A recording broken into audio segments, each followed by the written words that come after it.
आङो बयनिसिमबो खुलुमनाय जासिबाय।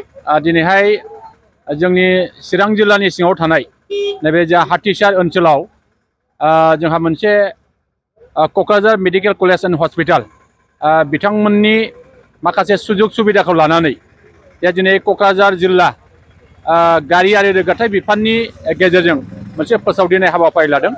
आं बे हाबाफारियाव बाहागो लानो मोननानै जोबोद गोजोननाय मोनदों।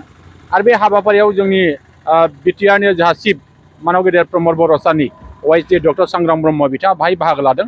Kokrajhar medical college and hospital बिनिनो deputy director doctor Amit Kumar Musahary बिथाङाबो बाहाय बाहागो लादों। आरो जोंनि बिफाननि गाहाय नेहाथारि दावा पेन्जर बिथाङाबो बाहाय बाहागो लादों। जोंनि चिरांनि जोंहा DTO जोंहा देबजित दत्त लोगोसे जोंनि क'क्राझारनि जोंहा DTO सार धजेन बसुमतारी बिथांमोना बे हाबाफारियाव मैखोमै बाहागो लानानै जोंनि क'क्राझार मेडिकेल कलेज एन्ड हस्पिटालाव मा सुजुग सुबिदा दङ बेखौ रायजो राजाफोरनिसिम फोसावनो बिथांमोना फैदों। खोब गोजोनथाव बाथ्रा।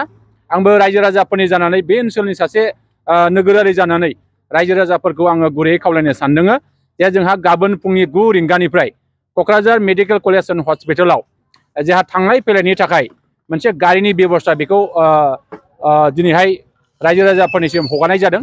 आरो साफ्रोमबो रायजो राजाया जाहाथे गाबोन फुंनि 9 रिंगानिफ्राय बेराम नायजानो थाखाय बेराम फाहामथायनि सुजुग सुबिदानि थाखाय बिथांमोना निस्सय बे गारिजों थांलाय फैलाय जोंहा खालामनो हागोन बिथांमोना बेखिनिखौ फोसावदों।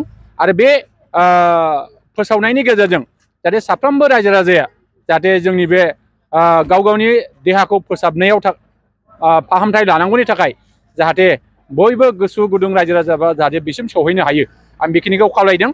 आरो जोङो मिथिनो मोनबाय जे 20टा जा डिपार्टमेन्टआ बे क'क्राझार मेडिकेल कलेज एन्ड हस्पिटालाव दिनै बिनि थाखाय खामानि मावगासिनो दङ। आरो बाहाय 90निफ्राय बारा गोबां मोजां मोजां डक्टर बिथांमोना बाहाय निस्सय दंफैयो होननानै खोनादों। आरो जोङो मिथिनो मोनबाय जायफ्रा आयुष्मान भारत कार्ड गोनां दा बिथांमोना फ्रि अफ कस्टआव बाहाय नायजानो मोनगोन बेखिनि बाथ्राखौ बिथांमोना दिनै जोंनो फोसावनानै होदों।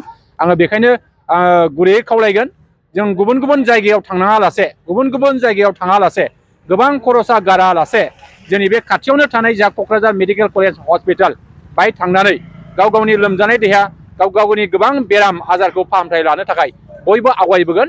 आं बिनि थाखाय रायजो राजाफोरनिसिम गुरैयै खावलायनाय थाबाय।